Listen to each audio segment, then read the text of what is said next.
You know that feeling, right? Payday rolls around, you take a look at your Irish payslip, and right there at the top, the gross pay looks fantastic. But then reality hits. The deductions start rolling in. Income tax, PRSI, the USC. By the time that money actually hits your bank account, a seriously visceral chunk is just gone.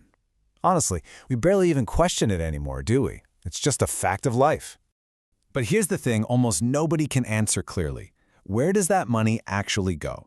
And I don't mean that in a vague, hand-wavy, the government spends it kind of way.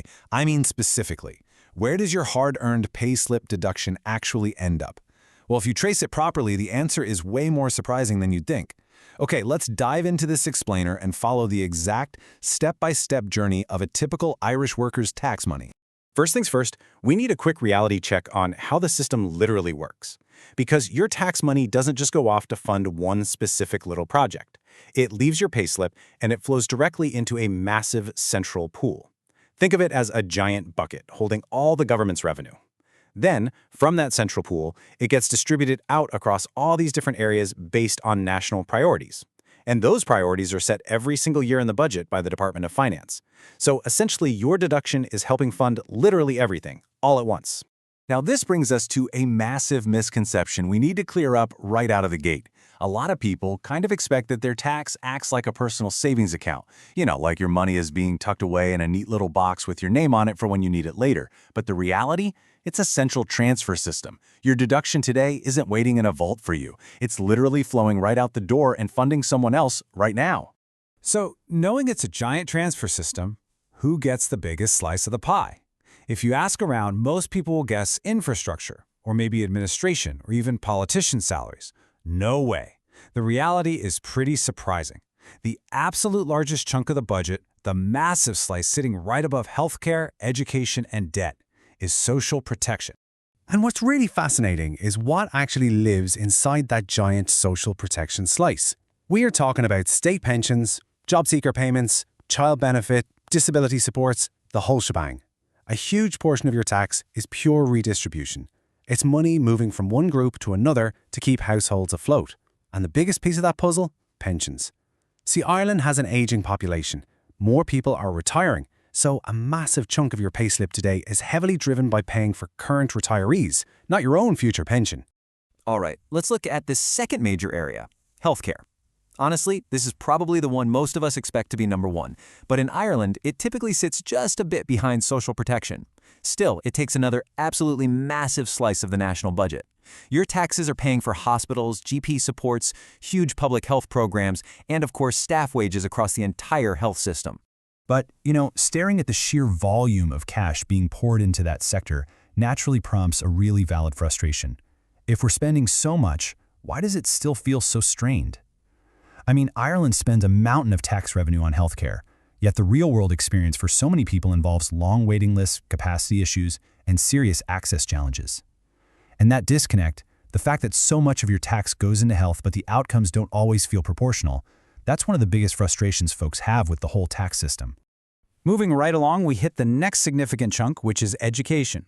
This covers our primary and secondary schools, the universities, teacher salaries, keeping the lights on, all that infrastructure. Now, education spending is a super interesting part of your payslip because it's essentially a pure long-term investment.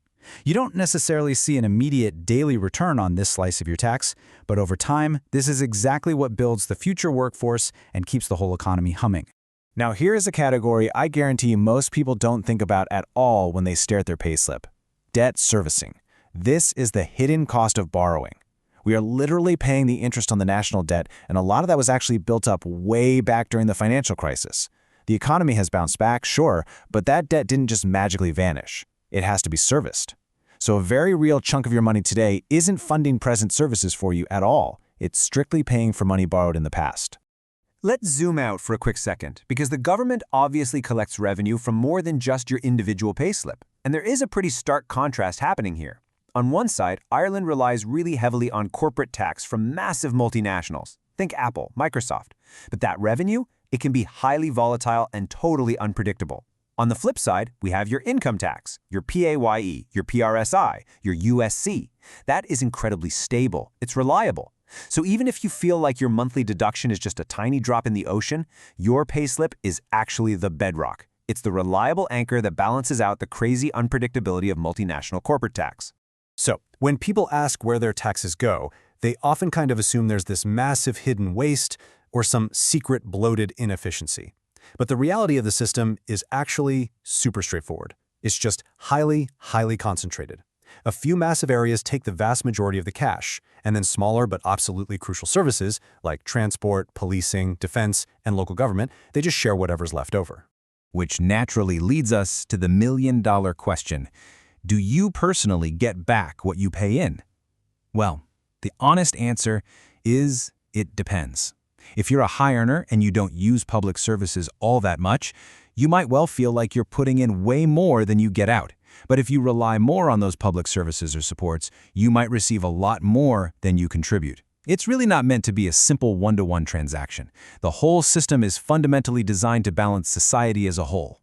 And this brilliantly illustrates why understanding this structure is absolutely crucial, because these pressures, they are not going away. Today, we've got an aging population driving up those pension costs. Tomorrow, we're facing an ever-rising demand for healthcare, and stretching way out into the future, we have those ongoing debt obligations. Governments can certainly tweak things, shift priorities, adjust tax rates, but these baked-in demographic and financial realities mean this underlying spending structure really isn't going to change anytime soon. So, the very next time you look at your payslip and see that painful chunk taken out, just remember, it is not disappearing into a black hole. It's a totally vital gear in a highly structured, collective mechanism that supports incomes, funds services, and keeps the financial ship steady. It's a pretty incredible balancing act, actually. To leave you with a rather fascinating thought from our sources, modern taxation is a system far more organized than anything attempted by the German colonial empire, which, in fairness, never had to reconcile a national budget with a weekly payslip. Thank you so much for joining me for this explainer, but considering those massive, looming demographic pressures building in the background right now, how long do you think it's going to be before the delicate balance of your payslip has to change entirely?